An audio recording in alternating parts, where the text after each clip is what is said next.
Hello students, देखिए class 12th में आगे टॉपिक पढ़ेंगे ओम्स लॉ।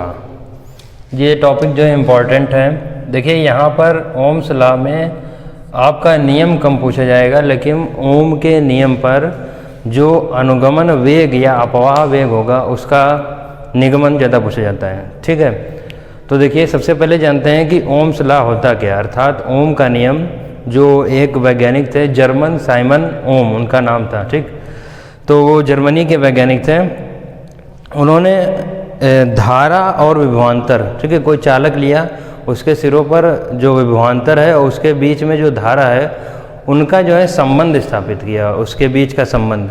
तो जो संबंध उन्होंने निकाला था उसको नाम दिया था ओम्स लॉ। ठीक, तो सबसे पहले जानते हैं कि ओम के नियम में बताया क्या गया। ठीक है, तो ओम के नियम में यह बताया गया, जो जार साइमन ओम थे उन्होंने ये बताया कि यदि किसी चालक की भौतिक अवस्थाएं अपरिवर्तित रहें, जैसे ताप दाब इत्यादि, ठीक, तो चालक के सिरों पर लगाया गया विभवांतर उसमें प्रवाहित धारा के अनुक्रमानुपाती होता है। यही क्या होता है, ओम का नियम होता है। ठीक, यदि किसी चालक की भौतिक अवस्थाएं जैसे ताप दाब इत्यादि अपरिवर्तित रहें, तो जो चालक होगा उसके सिरों पर लगाया गया विभवांतर, ठीक, या लगने वाला विभवांतर चालक में प्रवाहित धारा के अनुक्रमानुपाती होता है। इसे ही ओम का नियम कहते हैं। ठीक, तो ओम के नियम में जो हम यहाँ पर कांस्टेंट टर्म मानेंगे वो आर होगा, जिसको रेजिस्टेंस बोला जाता है, अर्थात प्रतिरोध। ठीक,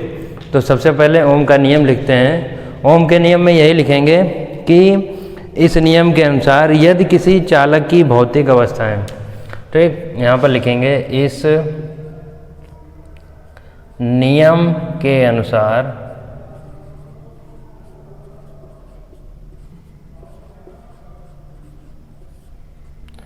यदि किसी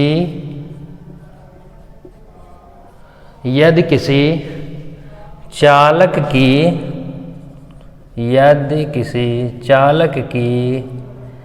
भौतिक अवस्थाएं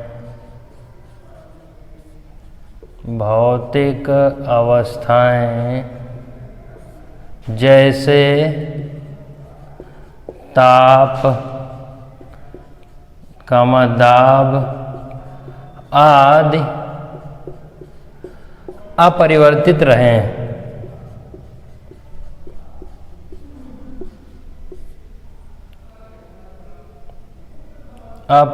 अपरिवर्तित रहें, ठीक है, आदि अपरिवर्तित रहें,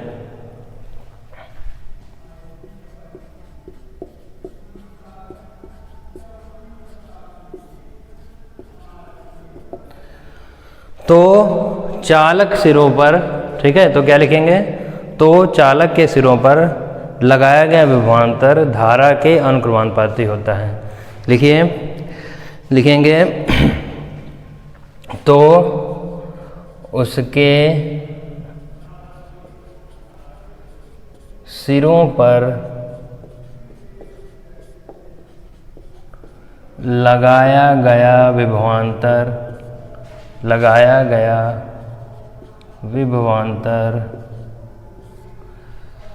प्रवाहित,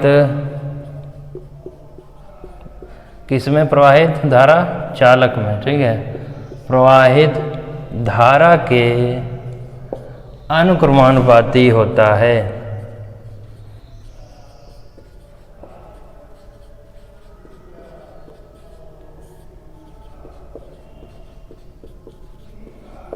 ठीक है, यही ओम का नियम है। समझ गए सब लोग कि अगर कोई भी चालक है उसकी भौतिक अवस्थाएं जैसे दाब है, दाब इत्यादि में अपरिवर्तित रहना था, तो उसमें कोई परिवर्तन ना किया जाए, ठीक है, पहले की अपेक्षा।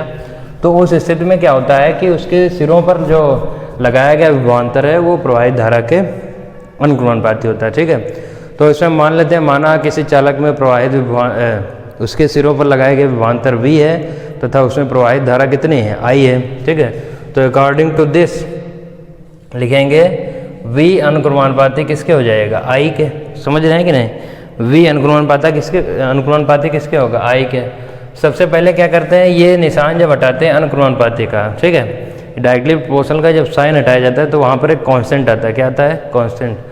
और कांस्टेंट को जो है ये पहले से ही डिफाइन किया जा चुका होता है प्रायोगिक आधार पर कि हमको कांस्टेंट वहाँ पर क्या लेना है। जैसे कूलाम्स लॉ में हमको 1/4πε0 क्यों लेना था? क्योंकि वो प्रायोगिक परीक्षणों में या प्रेक्षणों में उसको बताया जा चुका था।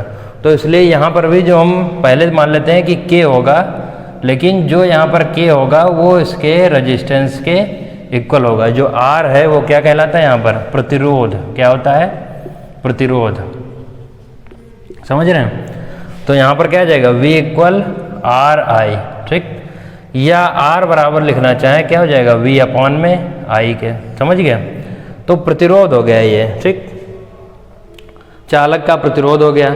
अब इसका जो है यहाँ बात आती है मात्रक की, तो वोल्ट प्रति एम्पियर हो जाएगा, या प्रतिरोध का मात्रक जो है इसके अकॉर्डिंग क्या हो जाएगा? ओम। ठीक, इसका जो मात्रक लिखा जाता है प्रतिरोध का, वो पहली बात तो इस यहाँ से अगर निकालेंगे तो क्या हो जाएगा? वोल्ट और अपॉन में एम्पियर।